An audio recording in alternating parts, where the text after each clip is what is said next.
अस्सलामुअलैकुम everyone, welcome back to my YouTube channel and welcome to another vlog. कैसे हैं आप सब लोग? होपफुली कि आप सब ठीक ठाक होंगे। हम भी अल्हम्दुलिल्लाह ठीक ठाक हैं। और आज के ब्लॉग में मैं आपसे अपनी फ्राइडे रूटीन शेयर कर रही हूँ। तो यहाँ पर मैंने जो है बेडशीट चेंज करने का आज सोचा कि मैं बेडशीट चेंज कर लेती हूँ। ये जो बेडशीट आपको नज़र आ रही है ना, तो ये जो बेडशीट है ना, ये मुझे गर्मियों में बिछाने में बहुत कोफ्त होती है, क्योंकि ये थोड़ा इसका स्टफ़ मोटा वाला है। तो गर्मियों में ये बहुत इरिटेट करती है, और इसका कपड़ा भी ना जैकवार्ड बनारसी जैसा कपड़ा है, तो फिर वो गर्मी में ना और गर्मी लगती है। तो सर्दियों के लिए ये वाली जो है बेडशीट आइडियल है। और मैं इसको पूरा गर्मी जो है ना, गर्मी के पूरे सीज़न, जैसे कि समर में मैं बिल्कुल भी नहीं इसको बिछाती हूँ। और तो मैंने बस अभी सर्दियों में इसको डाल दिया है बेड पर। और आपने देखा यशफ़ा ने मेरी हेल्प करवाई है। जब भी मैं बेडशीट ठीक करती हूँ या मैं चेंज करती हूँ ना, तो यशफ़ा फ़ौरन दूसरे साइड से आ जाती है कि मम्मा मैं करूँगी। अच्छा, इसके बाद जी मैंने बच्चों को यहाँ पर वो बिठा दिया था। और मैंने यशफ़ा को ना सुबह ही आज जल्दी से, यशफ़ा उठ गई थी, तो यशफ़ा ने कहा मामा मुझे भूख लगी है, तो मैंने इसको चाय और बाकरख़ानी दे दी थी, और मैंने भी चाय का कप ले लिया था। उसके बाद मैंने कोई ऐसे नाश्ता करने का दिल नहीं हुआ, तो मैंने नहीं किया था। लेकिन अभी बज रहे थे जी 12:30 का टाइम हो रहा था। तो यहाँ पर मैं बना रही थी, मैंने ऑमलेट बनाया था, जिसके अंदर प्याज, टमाटर, हरी मिर्ची, हरा धनिया, ये सारी चीज़ें डाल के मैंने ऑमलेट बना लिया था, और साथ में पराठे बना लिए थे। क्योंकि अब मैंने सोचा कि लंच और जो है ब्रेकफ़ास्ट जो है ना, चाय पी थी मैंने सिर्फ़ 1 कप, तो मैंने कहा कि अंडा पराठा बना लेती हूँ, तो वो मेरा ब्रंच भी हो जाएगा, मतलब लंच और ब्रेकफ़ास्ट दोनों ही हो जाएगा। तो बस मैंने और यशफ़ा ने ये खा लिया था, और किस्वा को भी मैंने फिर चाय पराठा ही खिला दिया था। तो ये जो इनका भी था ना, ये भी इनका लंच हो गया था। इसके बाद जी फिर मुझे बच्चों को शावर वग़ैरह भी देना था, तो फिर उससे पहले मुझे करना था इनका मसाज वग़ैरह करने के बाद मैंने इनको शावर दे दिया। तो यशफ़ा को देखिए कितनी ज़्यादा सर्दी लग रही थी शावर के बाद। तो वो ना कह रही थी मम्मा मैं सोऊंगी। तो मैंने इसके ऊपर ये छोटा-सा ब्लैंकेट है, ये उड़ा दिया। ये यशफ़ा का ही ब्लैंकेट है, तो ये रात को भी ना यही वाला ब्लैंकेट लेती है। तो मैंने इसके ऊपर ये ब्लैंकेट डाल दिया कि अगर आपको सोना है तो सो जाओ, क्योंकि अभी ट्यूशन जाने में काफ़ी टाइम था। और किस्वा को भी यहाँ पे मैं बात दे चुकी हूँ, यशफ़ा को भी दे चुकी हूँ। उसके बाद जिन दोनों को मैं जो है खेल कूद में लगा के मैं चली जाऊँगी फिर खुद भी नहाने के लिए। तो यहाँ पर भी मैं यही देख रही थी कि अगर किस्वा यहाँ के बैठ के खेलती रहेगी तो ठीक है, वरना फिर मैं इसको इसके अप्पू जी या अम्मी दादू को दे दूँगी। तो बस मैं यही देख रही थी। लेकिन जैसे ही मैंने यहाँ पर बाय बाय बोला ना, तो किस्वा जो है फ़ौरन गोद में चढ़ गई थी। तो बस फिर मैंने इसको इनकी अप्पू जी के हवाले किया, और फिर मैंने नहाने चली गई थी। नहा के आते ही फ़ौरन मेरी गोद में किस्वा भी चढ़ी हुई है, और मैंने अब यहाँ बात ले लिया। फिर मैं सोचा मैं पहले इसको सुला देती हूँ, क्योंकि नहा धो के ना ये बहुत देर तक सोती है। तो बस फिर अभी मैं यहाँ इसको सुला ही रही थी। और देखें यशफ़ा तो अभी जाग ही रही है, लेकिन किस्वा सो गई थी। और फिर जब मैं नमाज़ पढ़ने के लिए गई ना, तो जब मैं वापस आई ना, तो मैंने देखा तो यशफ़ा भी सो गई थी। तो इस तरह से अब उसके बाद नमाज़ वग़ैरह पढ़ी मैंने, और फिर मैंने भी थोड़ा-सा आराम किया। और देखते ही देखते मेरी भी आँख लग गई। और जब मैं उठी ना, तो मैंने देखा कि टाइम जो हो रहा था वो 4:45 हो रहा था, और यशफ़ा जाती है 4:30 बजे।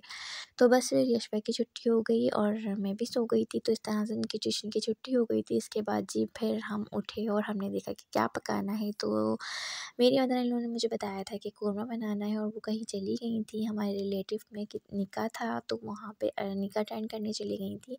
और बस तो फिर मैंने जो है कौरमा बनाने की तैयारी की यहाँ पर। और ये मैंने मैरिनेशन इसकी करके रखी हुई थी चिकन की, जिसके अंदर मैंने दही और कौरमा मसाला शान का यूज़ करती हूँ मैं, तो वो मैंने इसके अंदर ऐड करके और मैरिनेट करके इसको रख दिया था। और फ्रिज के अंदर रख दिया था। उसके बाद जी मैंने प्याज कट कर लिए थे। प्याज जब ब्राउन हो जाएंगे ना, तो फिर लहसुन अदरक का पेस्ट डालकर भूनूंगी, और फिर ये मैरिनेट किया हुआ जो हमारा चिकन है वो इसके अंदर ऐड कर दूँगी। उसको भी मसाले को भूनूँगी, और मैं खसखस और कोपरे को पीस के रखती हूँ, तो वो भी मैं साथ ही डाल दूँगी इसके, क्योंकि ये चिकन है इतना ज़्यादा टाइम नहीं लेगा ये गलने के लिए। तो साथ ही साथ में इसमें ये रहा वो खसखस और खोपरे का पेस्ट जो कि मैं बना के रखती हूँ, और मैं कौरमे के अंदर इसको ज़रूर ऐड करती हूँ। अगर मेरे पास बादाम या बादाम हो गए या काजू गए तो होते हैं, तो मैं वो भी कौरमे के अंदर डाल देती हूँ। तो बस यहाँ पर अभी मैंने जो है बच गया था, तो वो मैंने वापस इसके अंदर रख दिया है कैबिनेट के अंदर, और बस कैबिनेट बंद कर दूँगी। तो जी यहाँ पर ना अभी बस यहाँ पर कुकिंग शुकिंग चल रही है, हमारे रात के खाने की तैयारी।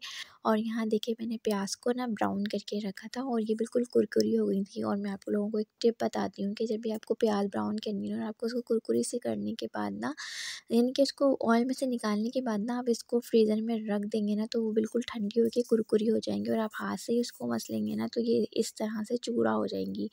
और बाकायदा इस पे से ना एक क्रिस्पीपन की जो आवाज़ आती है ना, वो भी आ रही थी। लेकिन वो अभी मैंने आवाज़ म्यूट की हुई है, तो फिर आपको आवाज़ नहीं आ रही होगी। बस अब यहाँ पर मैंने डाल दिया है जी कौरमे के अंदर प्याज भी।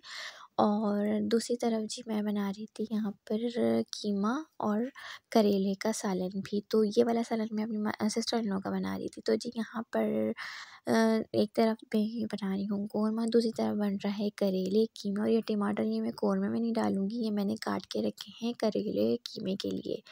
तो बस अभी यहाँ पर ये वाला सालन डन होने वाला है। कौरमे की ऑलमोस्ट लुक जो है वो आपको नज़र आ ही रही होगी कि आने वाली है। यहाँ मैंने ये फ्राई करके देखे निकाल लिए थे क्रिस्पी से करेले। और करेलों को नमक लगा के रख दो 1 घंटे के लिए। उसके बाद उसको मसल कर धो लो ना पानी से, तो सारी कड़वाहट निकल जाती है, 1% भी कड़वाहट बाकी नहीं बचती है। तो जी यहाँ पर मैंने प्याज लिए थे, प्याज को मैंने ब्राउन नहीं होने दिया, ट्रांसपेरेंट जैसी ही थी ना प्याज, तो मैंने इसके अंदर ऐड कर दिया था लहसुन अदरक का पेस्ट, साथ ही टमाटर, हल्दी, मिर्चें, नमक, धनिया पाउडर और गरम मसाला। ये चीज़ें डालकर मैंने इसको अच्छी तरह से भूनी थी और ये सालन इतने झटपट बन गया था। तो जी बस यहाँ पर अभी भुनाई हो रही है, इस ये जब भुन जाएगा तो फिर मैं इसके अंदर ये करेले डाल दूँगी। और करेले डालने के बाद भी मैं इसको अच्छी तरह से भून लूँगी। और फिर इसके अंदर हम डाल देंगे जी हरा धनिया, हरी मिर्ची वग़ैरह। तो बस यहाँ पर अभी इसकी थोड़ी-सी भुनाई होगी, जब पूरा जो है ना ड्राई हो जाएगा ना, जैसे कि तेल ऊपर आ जाएगा सिर्फ़, और इसके अंदर जितना भी मॉइस्चराइज़र है वो सूख जाएगा, क्योंकि ये बिल्कुल ड्राई बनता है। तो फिर हम जो है इसमें हरा धनिया, हरी मिर्च वग़ैरह डाल देंगे। तो जी ये थी इसकी फ़ाइनल लुक। और दूसरी तरफ मेरा जो कोरमा मैं बना रही थी वो भी डन हो गया था। उसके बाद जी फिर रोटियाँ मेरी सिस्टर इन लॉ ने बनाई ली थी और फिर मैं यशफ़ा को लेके बैठ गई थी ड्राइंग वग़ैरह करवाने, क्योंकि आज यशफ़ा ट्यूशन गई नहीं थी। तो मैंने कहा कि चलो आज मैं सारा सुनती हूँ यशफ़ा से, सारा जो भी उसने पढ़ा है, याद किया है। और उसके अलावा मैंने उसको ड्राइंग दिया था। ड्राइंग के लिए मैंने ये जो है बना के यशफ़ा की जो है अप्पू जी, उन्होंने ये जो है शेप्स बना दिए थे और मैं उसको बता रही थी इसके नेम्स और इसके कलर्स वो खुद कर रही थी। तो बस यहाँ पर अभी ये सारा काम चल रहा है। फिर जी हम खाना वगैरह खाएँगे रात का और फिर चाय वगैरह बनेगी। तो जी यहाँ पर मैं चाय बना रही थी और अभी मैं ना थोड़ा स्लो बोल रही हूँ, क्योंकि यश और किस्मत सोए हैं। तो फिर मैंने सोचा मैं वॉइस ओवर कर लेती हूँ, क्योंकि वॉइस ओवर हुआ हुआ होता है ना, जब बच्चे सोए हुए हों तो बहुत अच्छे से हो जाता है, वरना बीच-बीच में बच्चे आते हैं तो वॉइस ओवर में बहुत ज़्यादा शोर-शराबा, नॉइज़ ये सब चीज़ें होती हैं, तो फिर वो वॉइस ओवर ना मज़े का नहीं लगता। और फिर मेरा भी ना टेम्पो जो मैं आप लोगों से बात कर रही होती हूँ वो टूट जाता है।